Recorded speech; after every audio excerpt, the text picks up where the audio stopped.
Welcome to the Indie Film Hustle Podcast, episode number 124. Basically, I'm afraid of everything in life except filmmaking. Lars von Trier. Broadcasting from the back alley in Hollywood, it's the Indie Film Hustle Podcast, where we show you how to survive and thrive as an indie filmmaker in the jungles of the film biz. And here's your host, Alex Ferrari. Merry Christmas, Happy Hanukkah, Happy Kwanzaa, and Happy Holidays, my Indie Film Hustlers. And welcome to another episode of the Indie Film Hustle Podcast.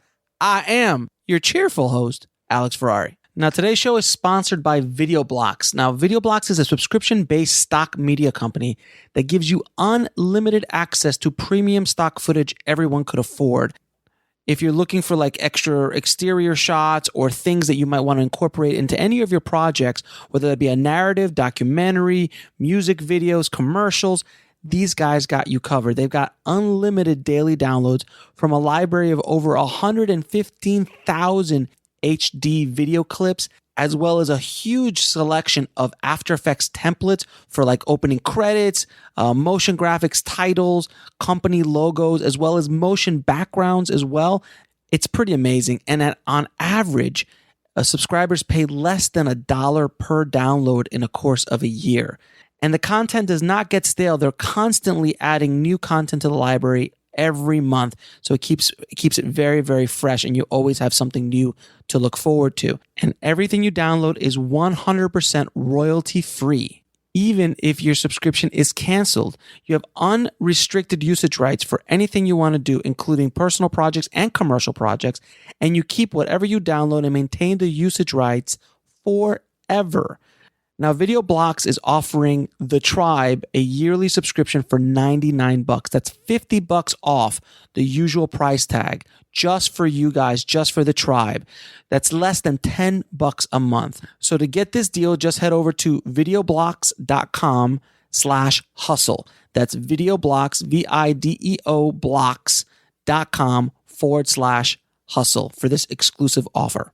And the show is also sponsored by Hollywood Camera Work. Now, guys, if you are interested in learning how to block or how to do any kind of staging or direction on how to move the camera, Hollywood Camera Work has the most insane course ever created for that. And they're kind of legendary. They've taught at ILM, Pixar, Disney, Warner Brothers, all the major studios, all the major television networks.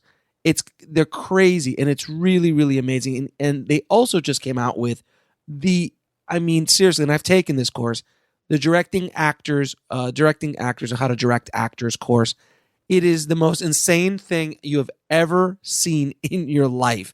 It goes through every aspect of how to direct actors, every form of getting a performance out of an actor, also how to do casting, how to set up rehearsals, the whole ball of wax. And they also have a course on visual effects for directors. They have an awesome course called Hot Moves, The Science of Awesome. If you want to get really amazing, action-packed, kind of like Tony Scott or Michael Bay kind of moves, but those kind of like crazy moves that make your movies look much more cinematic and much more awesome. Now, I have a special deal with Hollywood Camera Work.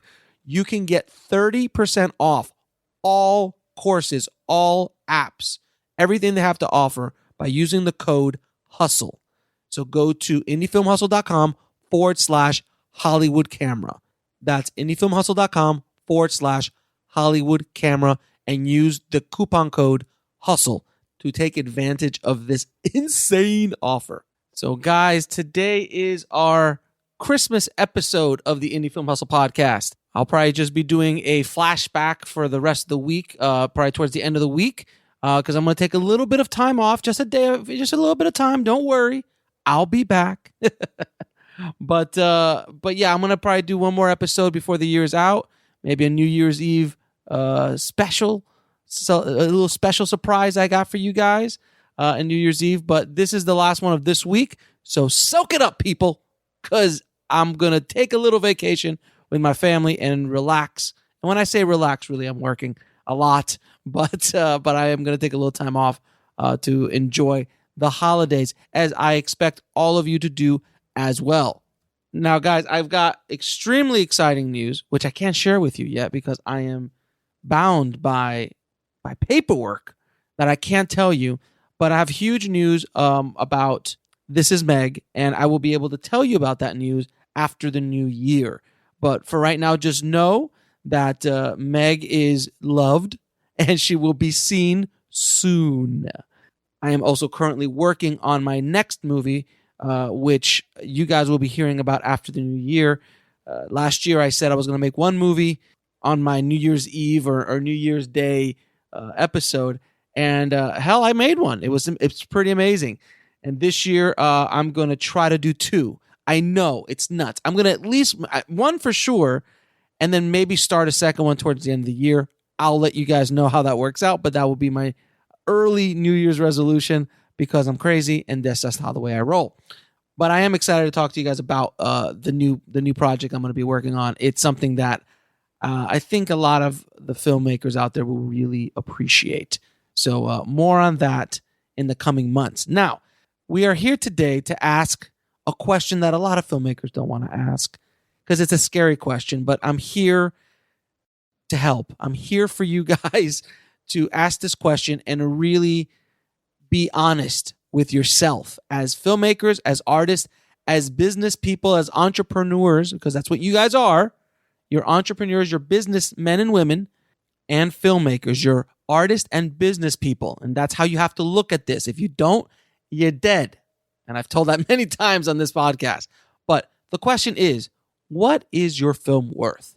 Now, that question could be asked at multiple points throughout the production process, preferably at the pre-production or even screenwriting process, as opposed to, I just finished my movie, now what the hell do I do?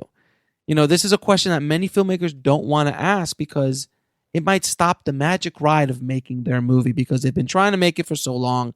They've been trying to make their movies for so long that they're just like, I don't want to talk about that. I don't want to talk about that. I just want to make my movie. I just want to make my art. And that's where a lot of filmmakers fail. Most actually filmmakers fail that way. And that was mistakes I've made in my past with my past projects as well. You don't ask that question. What is your film worth? Because it is, if you're going to go out there and put it out in the marketplace, what is it worth to film festivals?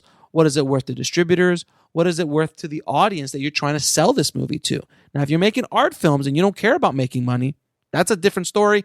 Probably not listening to this podcast if you are that person. If you are the person who wants to actually make money, make a living, make a sustainable living and a career out of making your own art, making your own films, then this is the podcast you're listening to. So before you begin the process of making a film, you have to ask the following questions. Who is your market? You know, you can't compete with Hollywood. You can't hit broad demographics. I don't want to hear, it's 18 to 25. No, it's not 18 to 25. You're an indie filmmaker. You can't aim at those kind of demographics. You don't have the resources or the reach to reach all 18 to 25 males who like comic books. You can't do that. You're not going to be able to do that. What you need to do is understand your specific niche.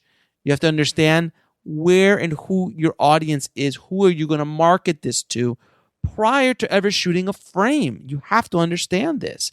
That alone will let you know what your film is worth by your ability to be able to get to that audience. So knowing your audience is step one. Being able to get to that audience is the second part of this process. And I'm going to go through a bunch of these questions, and at the end, I'm going to kind of give you more of a breakdown of what your film is actually really worth. The next question is your film in a genre that can sell itself without stars? You know, horror and action have been those genres for a long time. They travel very well. You don't need to speak the language to be scared or thrilled by action. So those, generally speaking, are the genres that sell the easiest. Now, with that said, when you're creating horror, historically, it's been very cheap and easy to create horror because, you need a scary house, you need a scary story, and you can scare the hell out of people without a lot of dialogue. And you don't need a lot of production either, a lot of production value or a lot of cost to create production value. So that's why a lot of filmmakers start off with horror movies. Evil Dead, Sam Raimi did Evil Dead. The Coen brothers did something like Blood Simple, which is not a horror movie, but it's a thriller without a question. But those are generally genres that work very well. But in today's world, there is a gluttony of horror movies and a gluttony of action movies. But I think more horror than action, from my experience and from my research. We'll be right back after a word from our sponsor. And now back to the show. So before you jump on board, again, it all depends on the budget of the movie. If you're making a $5,000 horror movie, make a $5,000 horror movie. You're making a $150,000 horror movie. There's other things you have to take in consideration before you plunk down that kind of money. But I'll get to that in a minute. So, and also, are these genres that will sell without stars? So those two genres have historically been able to sell without stars.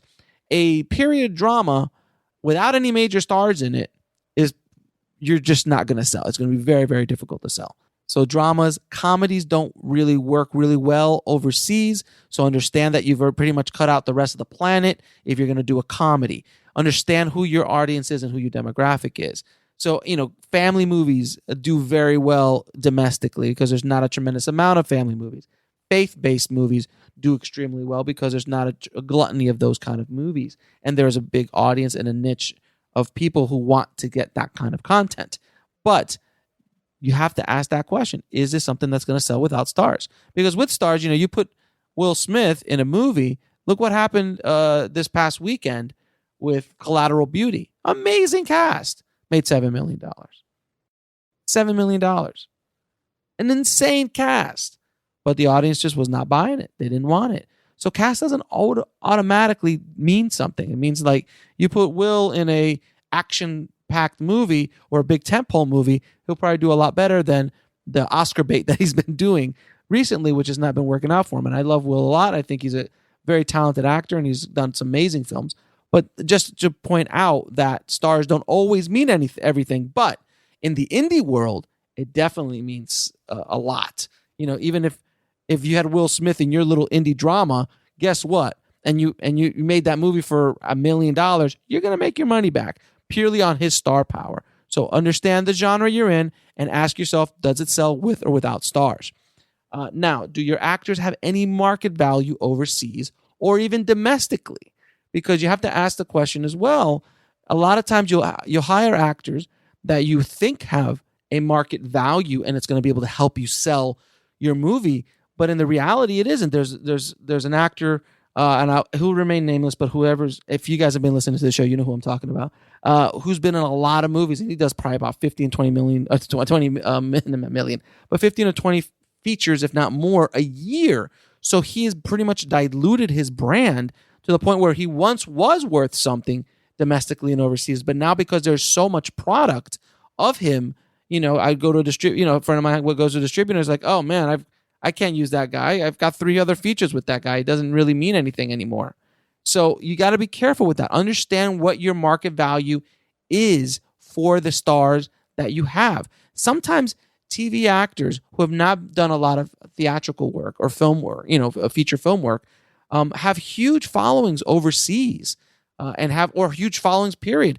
Look at the movie For Lovers Only by the Polish brothers. I've talked about that movie many times. It's one of the inspirations for This Is Meg, that they had Stana Katic in it. And she's done a few movies, but she's not a theatrical, star, and she doesn't have a theatrical, resume. She's more TV movies and things like that. But she had a huge rabid following, and they were able to make a movie with very little money, if not no money, and released it themselves. And they made over $500,000 purely on the fact of it was a Polish brothers movie, and because of Stana and her rabid fan base.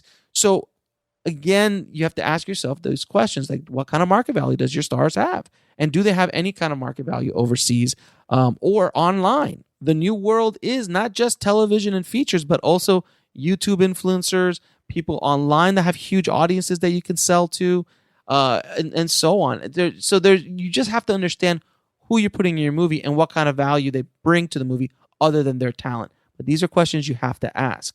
Does the budget justify anything I've spoken about? So that is the biggest mistake I see filmmakers make, that they'll go, look, I just spent $250,000 making a movie with no stars in it. I'm like, well, what kind of, is it an action? Is it like, no, it's a drama or it's a comedy. I'm like, are you kidding me? You're done. You'll never make your money back.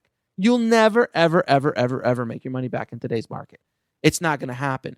So did that justify the $250,000? No matter how beautiful the movie looks, It could be a work of art, but to break through all the noise, you're going to have to do something extremely interesting, extremely revolutionary for you to even get some notice. And a perfect quote I heard from, and I think we talked about this in another interview, but I'm not sure where I heard it from.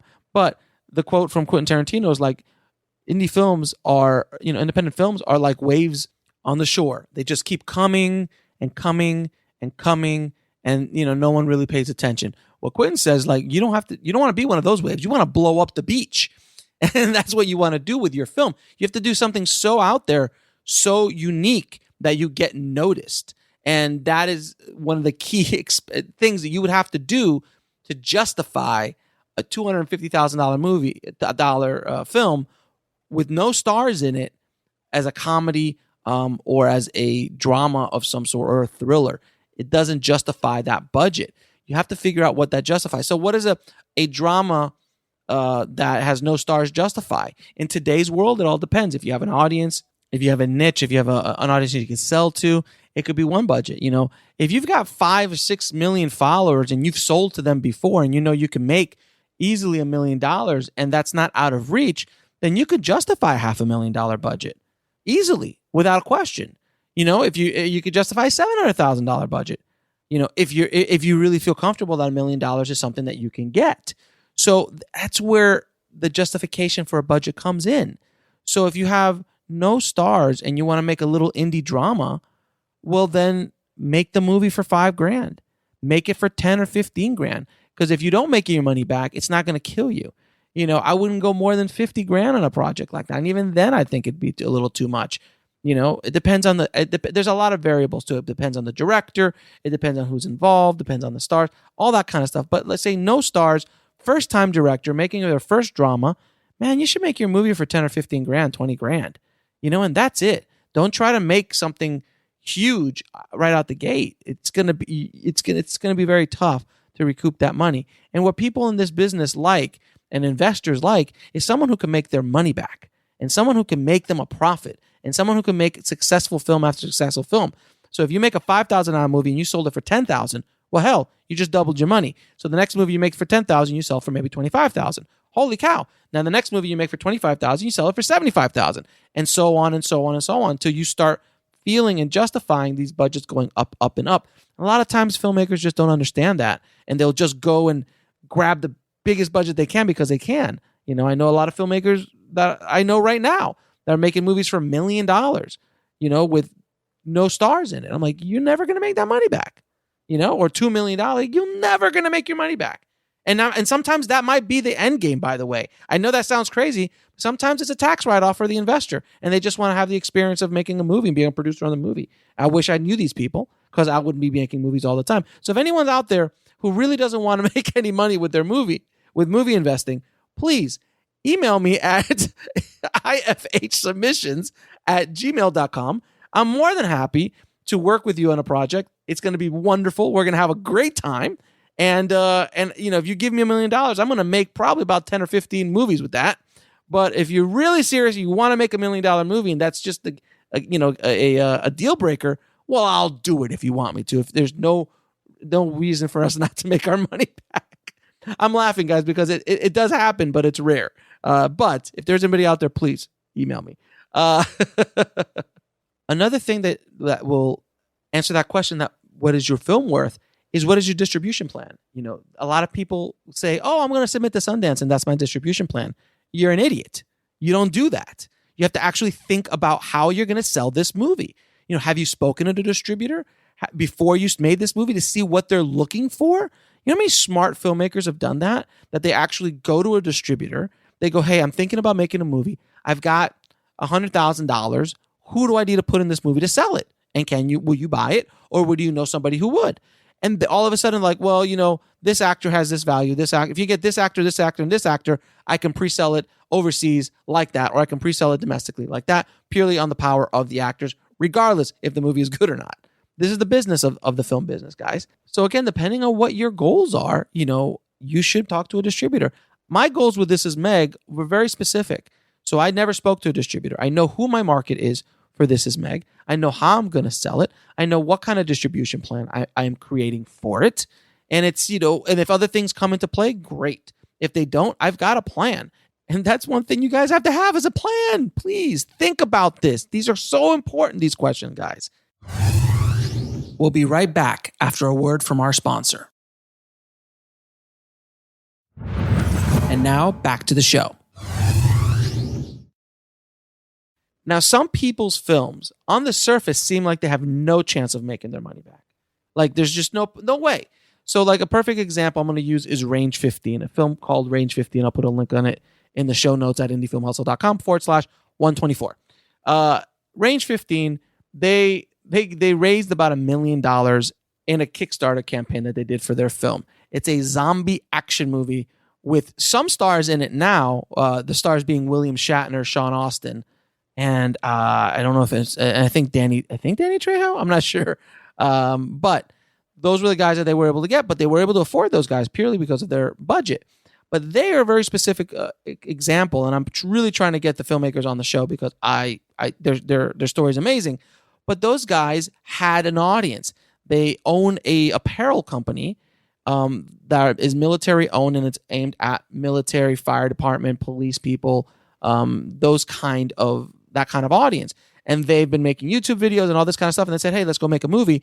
They raised this money because their audience was rabid and they wanted it. And then they decided to go on and self-distribute the film themselves. And they made millions of dollars off of that.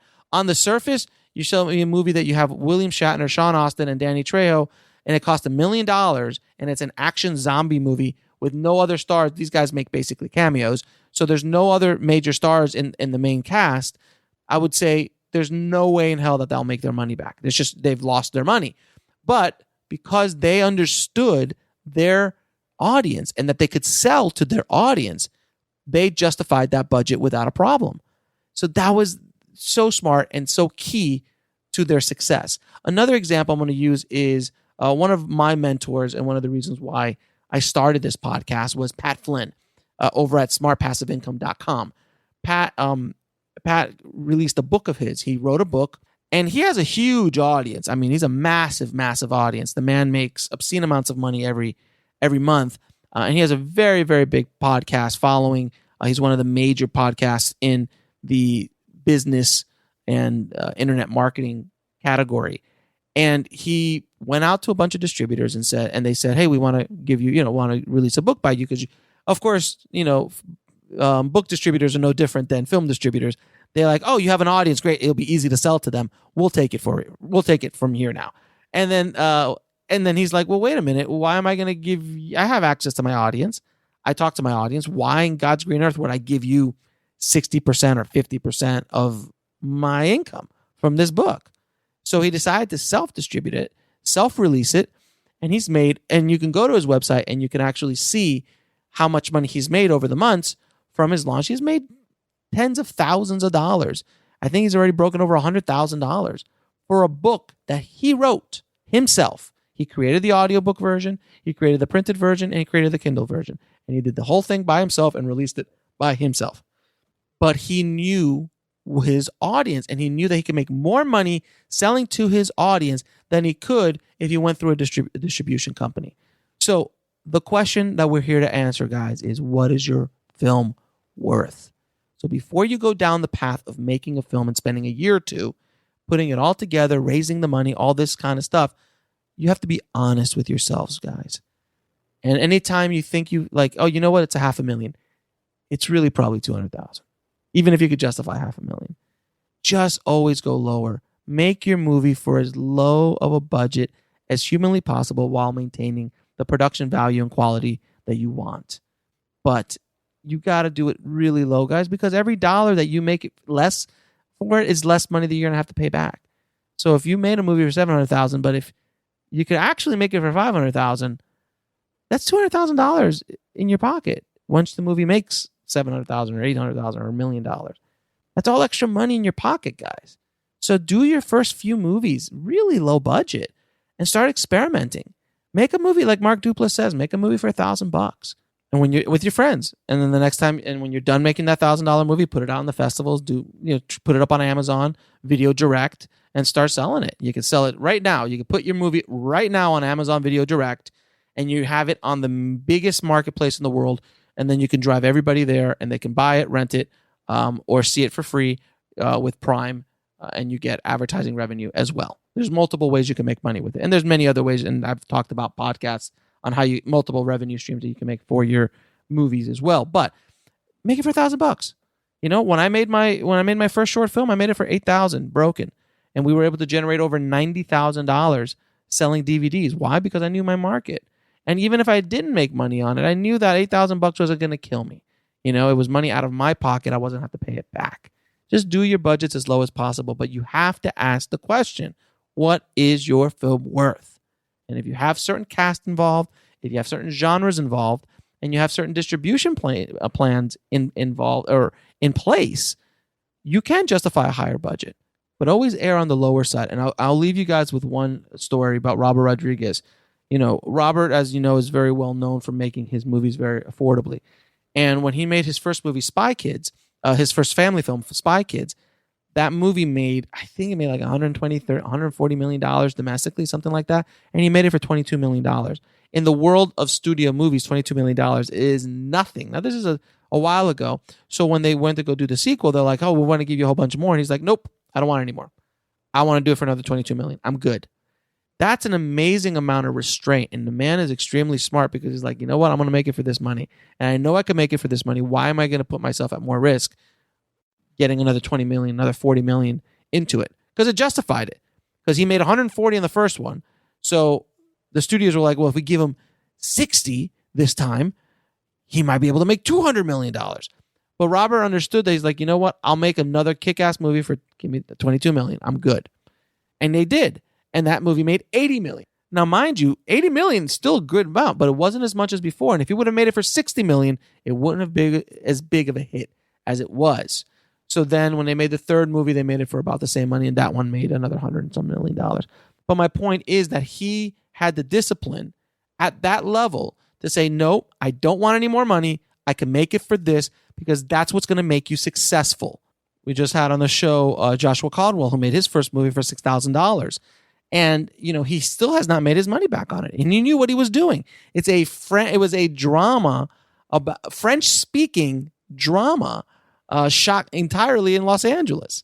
So it's a foreign movie shot here, and just, he thought it could make some money, but at that budget level, he's like, I'll take the risk. And he did, and he's not made his money back. Now, if he would have invested $100,000 into that movie, which a lot of filmmakers do, and found money from family, from friends, and all this kind of stuff, and he would have made $4,000, I think he would have been done. He wouldn't have been able to recover from something like that. It would have been very, very difficult. But because he was able to make that movie for such a low budget, that because he made that movie at that price range, he got hired to do a TV show or a Hulu show. And then that led to his next feature, and so on and so on and so on. But he was smart enough to make his movie for a budget that he knew he could either get his money back, or if he lost his money, it wouldn't be that big of a deal. So ask that question before you get started on this journey, guys. What is your film worth? I hope this was informative for you guys. I hope I wasn't too preachy or too in your face, but I'm here to help, guys. I want you guys to succeed. I want everybody listening to this podcast to be able to make a living as filmmakers. In today's world, there's no excuse. This is not the 40s, the 50s, or the 60s where you had no choices. There is endless amounts of opportunity, endless amounts of resources, endless amounts of ways to make money with your art. And it's my job here, and my goal in life is to preach from the top of the mountain, and hopefully you guys, not that I'm at the top of the mountain, but you know what I'm talking about, from the highest peaks, so everyone and all the filmmakers can listen, that you are able to do this, but you have to be smart about it. Have a fucking plan, like I said in episode 88, which is still one of the most popular podcast episodes I've ever done. If you haven't listened to it and you want some motivation, listen to episode 88 at indiefilmhustle.com/088. So guys, I want to wish you guys all a Merry Christmas, a Happy Hanukkah, Happy Kwanzaa, happy holidays. Be with your families. Enjoy the time you have off. And get ready for 2017. Because I have a feeling it's going to be an interesting year, to say the least. But I think it's going to be an amazing year. I know it's going to be an amazing year for me. I have it all planned out. And of course, when you plan, the universe laughs at you. But I do have a plan, and I do think that it's going to be an amazing year for Indie Film Hustle, for the podcast, and also for myself as an artist, as a businessman, and as a human being. And I wish you guys all the best wishes. And as always, keep that hustle going. Keep that dream alive. And I'll talk to you soon. Thanks for listening to the Indie Film Hustle podcast at indiefilmhustle.com. That's INDIEFILMHUSTLE.com.